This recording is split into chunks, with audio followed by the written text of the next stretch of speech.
Anyway, this is Woke Wars, everybody. So this is like your relationship to the art form. And so what do you think about, you know, the state of the industry these days? Like how hard is it to be an artist? In your opinion, you know, and maybe even if you're feeling, daring, what do you think about this current culture war and how is that affecting the industry and your job in particular?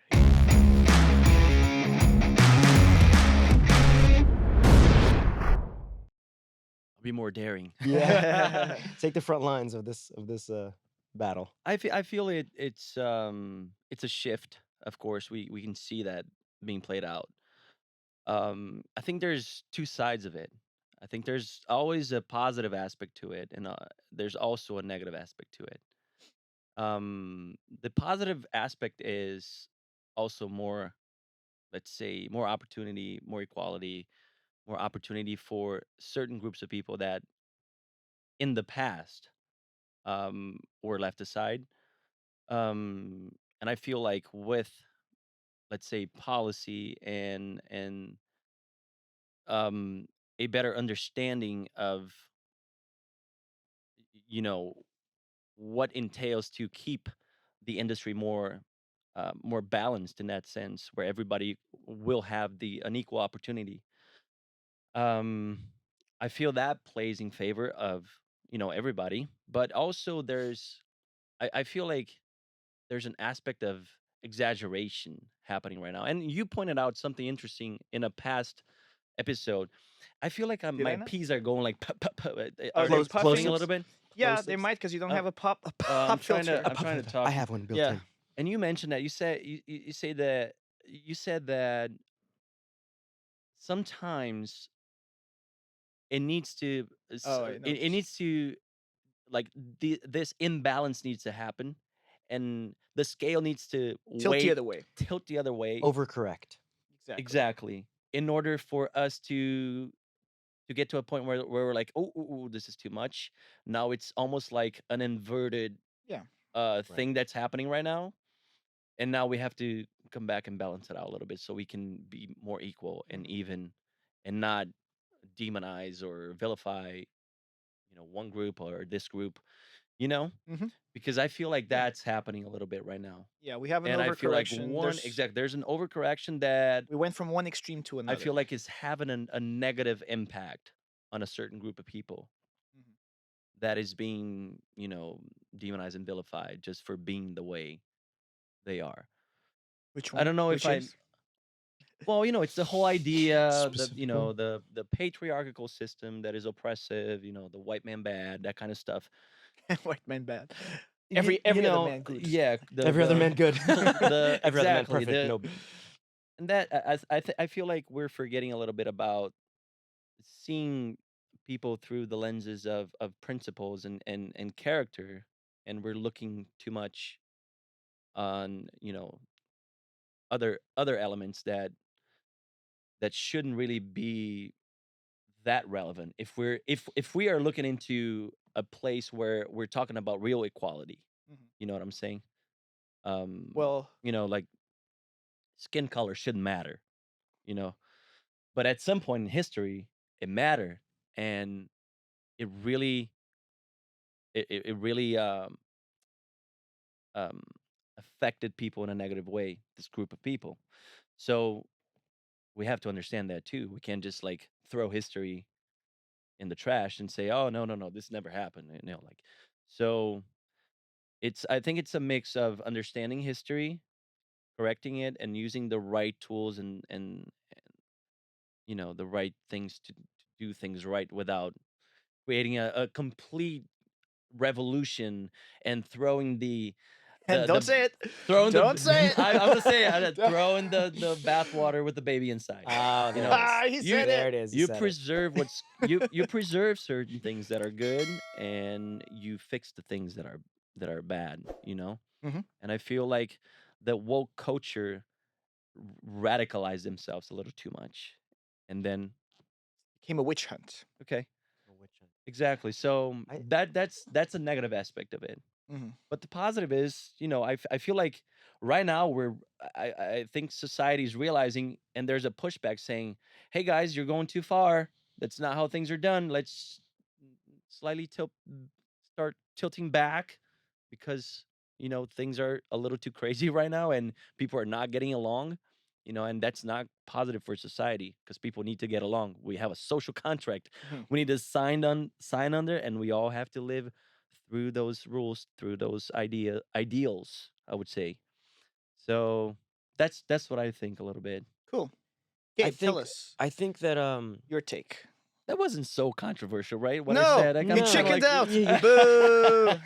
he did throw a He baby wants out me to with be the canceled. bathwater No, it's like we're here though. to talk about the And problems I head can on. even, after Gabe Yeah, gives his take, I can even no, that'll be my tell turn. a little situation that happened to me, Okay, and where I felt discriminated and excluded. Ooh. fair. Not discriminated, but I felt like I wasn't part of the equity, that Mm, they talk so I much. I see. wasn't part of the equality Hmm. that I they talk see. so much, and I ended up being excluded from an opportunity. I felt I had the skills to, Right, to be part of that job, for sure. and I felt like I was excluded because of the whole equity thing. But go ahead.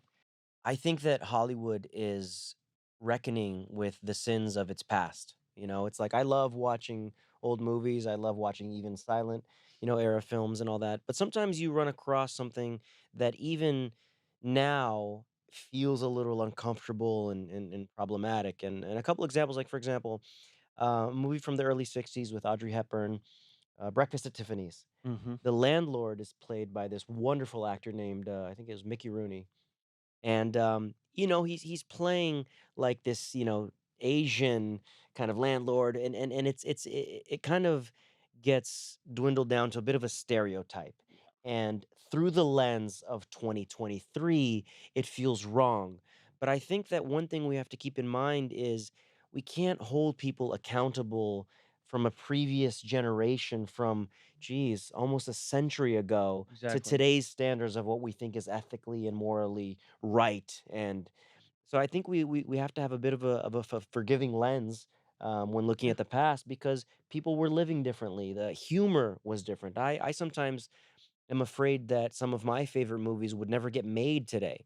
A comedy that I absolutely adore that I know for sure would never get made in 2023 is Tropic Thunder. I was gonna Oh say. yeah, I think Tropic Thunder. Tropic Thunder's hilarious. I think that Yeah. movie it's all, and a lot of people have an issue with Robert Blackface. Downey Jr.'s character, Yeah, playing. but the A character guy playing a guy itself, playing blackface. yes, the character itself is highlighting the very point that people are trying to kind of demoralize him Right. for doing. But that's the idea, that sort of this Australian actor that won't let go of the character and thinks he Mhm. could play anything and is challenging himself to go so far It's from something who so he is. absurd, Yeah. and I feel like we can't we c- as people we can't lose the ability to play with stereotypes, but in a positive way, because also that's what comedy is for, is to use the things that are painful and to kind of ease that pain through comedy, so we can all reach a common ground and understand, like, okay, there is suffering, but we can play with that and and um kind of ease that suffering a little bit and understand that, from the irony, or you know Irony. ironies. Thank you. I love when you guys correct me, because It really yeah, makes. I yeah, really love it when people correct me. yeah, I have to remind myself that I'm not American. We're not. None of us are ESL here, everybody. Yeah, but Props to I us. feel like we can't lose that ability to differentiate comedy from real life, and I feel like comedy is a tool to ease suffering. That's my point. Even when you're playing with stereotypes.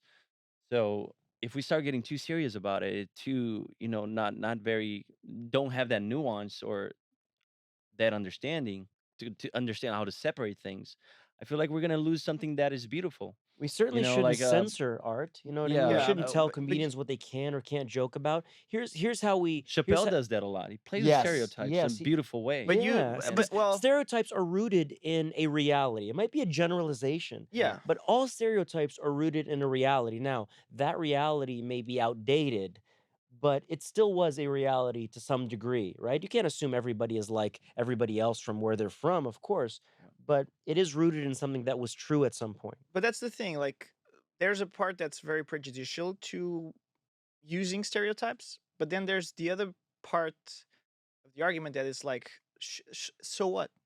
You know, like there.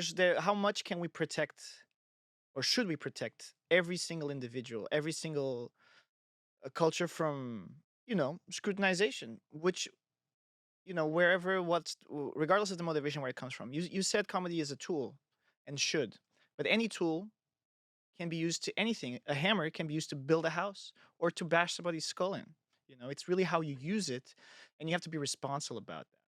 I feel like we're coming to a point of, like you said, of reckoning with the past. A lot of it, I feel, it has to do about who's telling stories and which stories are being told, because there was not a lot of room historically to tell certain kinds of stories and through a certain kind of way. And that, you might blame that on society, you might blame that on certain gatekeepers, you might blame that on capitalism, where, if I'm a studio exec and I'm going to put money to a project, I'm going to decide for the best possible outcome financially for me because I'm running a business. So if you're making these decisions, you are in one way or another steering the public discourse, steering art. And you, like you defined earlier, that I forget which category movie falls into. I guess it's the art of the director. But even the director has to fight for his story to be told in the ways that they're being told. I just heard about. I was watching these GQ interviews with these actors the other day because I was waiting for stuff to render, and I saw one with Christian Bale and one with the Gladiator, our Australian Russell Crowe. Russell Russell Crowe. Crowe. And Russell Crowe was like, he was fighting. Hey, I really think I should have a beheading here. And it's like, and Ridley Scott, which was the director, I believe, he was like, wait a minute, I got to check with the man upstairs because he needs, like, apparently the way he solved it once he saw it. And it's like, yes, this is a great idea.